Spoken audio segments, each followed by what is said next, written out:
आज एक सिंपल सा सवाल पूछते हैं। हमें सबसे ज़्यादा हैवी कब फील होता है?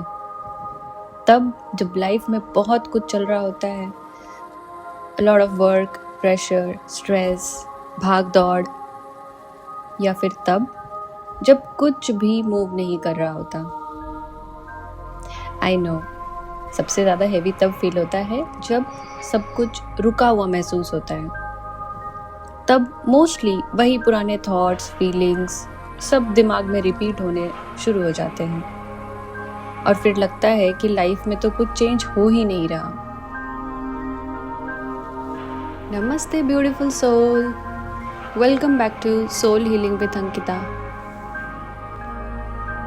पर इंटरेस्टिंग बात पता है कि ये सिर्फ आपके साथ नहीं हो रहा है, ये एक पैटर्न है। नेचर में भी ऐसा ही होता है। अपने आसपास देखिए, नेचर को ऑब्जर्व कीजिए। जो पानी बह रहा होता है वो फ्रेश रहता है, पर जो पानी रुक जाता है वो धीरे धीरे सड़ने लगता है। हवा भी अगर फ्लो में हो तो फ्रेश लगती है। वही एक बंद कमरे में दिन भर के बाद भी वापस आओ तो उसकी हवा में दम घुटने लगता है।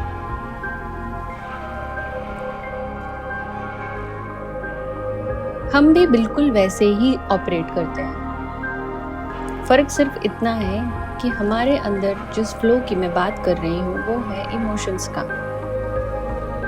जब इमोशंस फ्लो करते हैं तो हम लाइट फील करते हैं। फॉर एग्जाम्पल, जब हम किसी के आगे खुल के बात कर रहे होते हैं तब हमें बहुत हल्का महसूस होता है।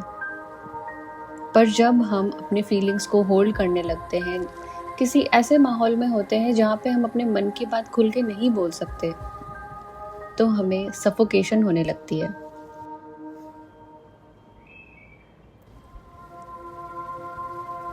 और धीरे धीरे यही इमोशंस को दबाने से जो सफोकेशन होती है वो हमें ही नहीं, वो हमारे अपनों को भी परेशान करने लगती है। बिहेवियर में चेंजेस आने लगते हैं। जैसे ठहरा हुआ पानी स्मेल करने लगता है, वैसे ही हम भी गुस्सा, चिड़चिड़ापन और ओवरथिंकिंग से अपना इमोशनल और लाइफ बैलेंस बिगाड़ने लगते हैं। प्रॉब्लम ये नहीं है कि लाइफ स्टक फील होती है। प्रॉब्लम ये है कि आपने दुख और परेशानी के समय आगे बढ़ने से मना कर दिया।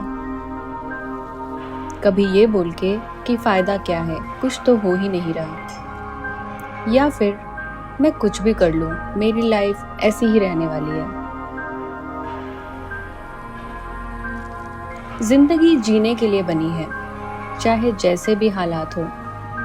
हम जागते हैं, खाते हैं, सांस लेते हैं। मतलब लाइफ की मूवमेंट कभी नहीं रुकती, वो हमेशा चलती रहती है।